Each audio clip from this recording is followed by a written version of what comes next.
My mic's not on.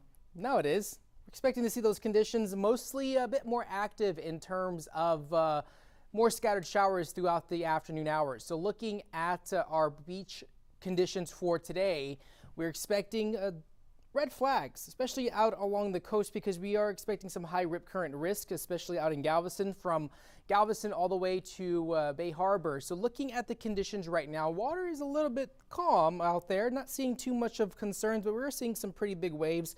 But 3 to 5 foot waves, south winds at 8 to 10 miles an hour.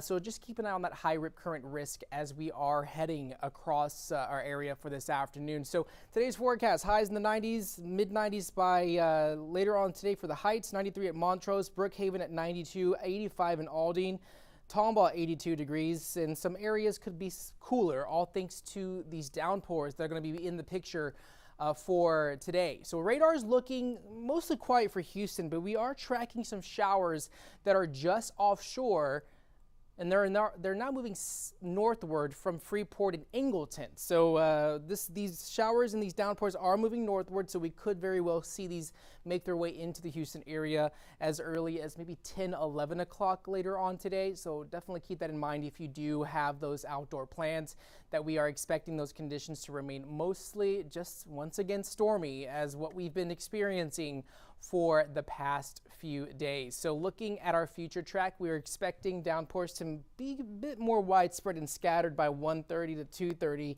and then eventually by 3 to 4 we very well could see widespread heavy showers and storms, especially out in North Harris County and Montgomery County. So areas just north of I-10 likely could see more of these heavy showers and storms later on today. So definitely keep that in mind if we are out and about across our areas. So for the next few days, we have high pressure that's definitely moving off towards the west. That's going to keep the daily rain chances in the picture at least each and every day through the next 7 days. However, by the end of the week, we could see this frontal boundary make its way southward, and that is going to bring more increased chances of showers and storms for the latter half of next week. So keep that in mind, that just rain chances not going away. We're going to keep those daily rain chances in place each and every afternoon for the next 7 days.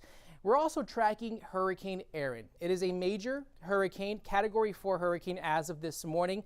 You're able to see the structure of this storm, a textbook signature as it is nearing the Leeward Islands. You're able to see that distinct eye in the center of that storm. So as we look at the latest, as a Category 4 hurricane, currently has 145-mile-an-hour winds moving west-northwest at 20 miles an hour. And as we look at the forecasted track of this system, it's going to start veering off towards the north, staying off the coast of the East Coast U.S.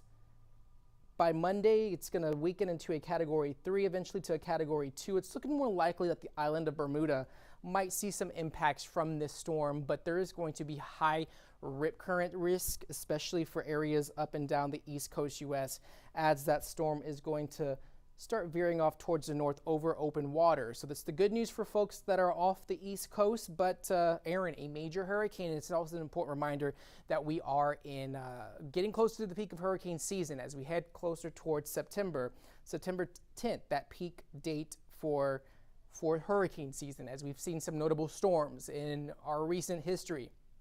We had Hurricane Ike, Hurricane Harvey, Hurricane Katrina happening in the months of August and September. So looking at the temperature outlook for the next couple of weeks, we're going to be slightly above normal. Our highs are going to be mostly just warm and humid. Highs in the 90s, lows in the 70s.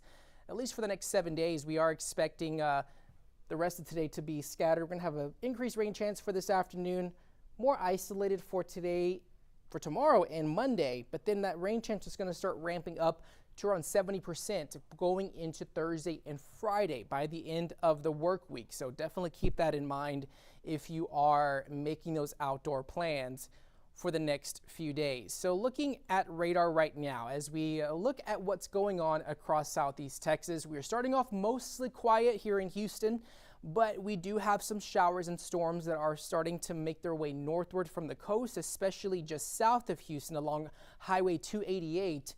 We're able to see some lightning with those storms as they're making their way northward, and we very well could see more of that increased coverage of shower and storm activity once again this afternoon.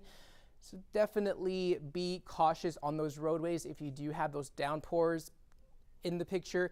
As we time the rain chance out, it's looking more likely that the heaviest showers and storms is going to be between noon and 6 p.m. That's when we're expecting to see more of that higher rip current, not rip current, but rain chance through the afternoon hours. But expecting increased rain chances for today. We are still looking at somewhat rough conditions along the coast, but we are expecting highs to be in the lower 90s. Jamaica Beach, 90 degrees. Galveston, just offshore, is looking a bit calm, but we're seeing some somewhat bigger waves just closer to the coast. So that's south winds at 8 to 10 miles an hour, water temp at 88 degrees. There is a high rip current risk for all Gulf-facing beaches for today. And so for today's forecast, if we're going to warm up to the 90s, some areas might be a little bit cooler, all thanks to the rain chances. So it's looking areas like just south of downtown might see some cooler temperatures as we are going to start seeing that rain coverage increase. Overnight lows dropping into the 70s and 80s across southeast Texas. But just like I said, showers and storms already moving in a little bit closer to Houston as of 8 o'clock this morning. And as we look at our future track, we are expecting that rain coverage to increase as we progress through the day.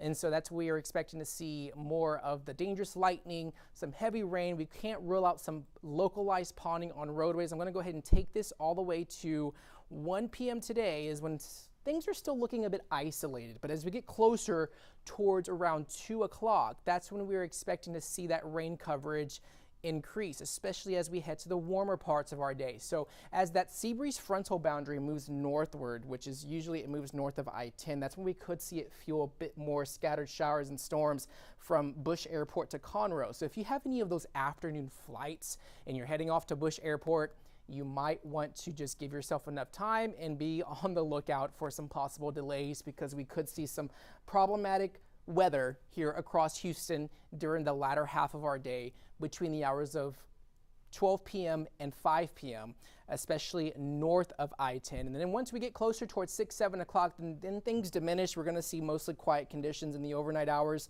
but it is still going to be hot and humid, but another round of downpours expected at least through the next few days. As far as the tropics, that system that we were tracking all week that was in the Gulf, it has already moved inland, very well weakening. It did not have time to strengthen into an organized tropical depression, and so that system not in the picture anymore, not a threat to us. However, tropics are still a bit busy. We are tracking a major hurricane out in the Atlantic. We have Hurricane Erin, that is a Category 4 hurricane, and you're able to see that on our satellite imagery as it nears the leeward islands of the Caribbean. You're able to see that distinct storm structure as well as that distinct eye in the center of that storm as it makes its way, and it's expected to veer off towards the north. As we look at the forecasted track of Erin, it is going to remain off the east coast U.S. It's still going to remain a Category 4 hurricane, eventually weakening into a 3 by Monday afternoon. By Wednesday morning, still a 3, but then it's going to start weakening into a 2 as it moves into cooler waters, but it's just remaining off the east coast U.S. However, up and down the east coast, we are going to see some high surf and some high rip current risk for all of the Atlantic-facing beaches for areas along the East Coast. And so definitely keep that in mind, that tropics are ramping up, and we very well could see more storms flare up within the next few weeks. As far as your 7-day forecast, high temps in the 90s, rain chances each and every day. I sound like a broken record. We've been saying this all summer, that the rain chance is not going away anytime soon, and that's going to be the case at least for the next 7 days. Highs in the 90s, lows in the 80s, but we are expecting bit more scattered showers and storms today. By Sunday, isolated in nature, but then rain chances will be ramping up by the middle of the week, all thanks to another disturbance. And this is not tropical. This is going to be a frontal boundary, a low pressure system that's going to be moving in from the north that will bring that more rain chances by the end of the work week. And so, of course, I am tracking the latest when it comes to your weather forecast all day today, and we are going to be giving you the latest news and weather headlines on KHOU 11 Morning News at 9 a.m. I, along with anchor Trace and Bragg, we'll give you the latest updates.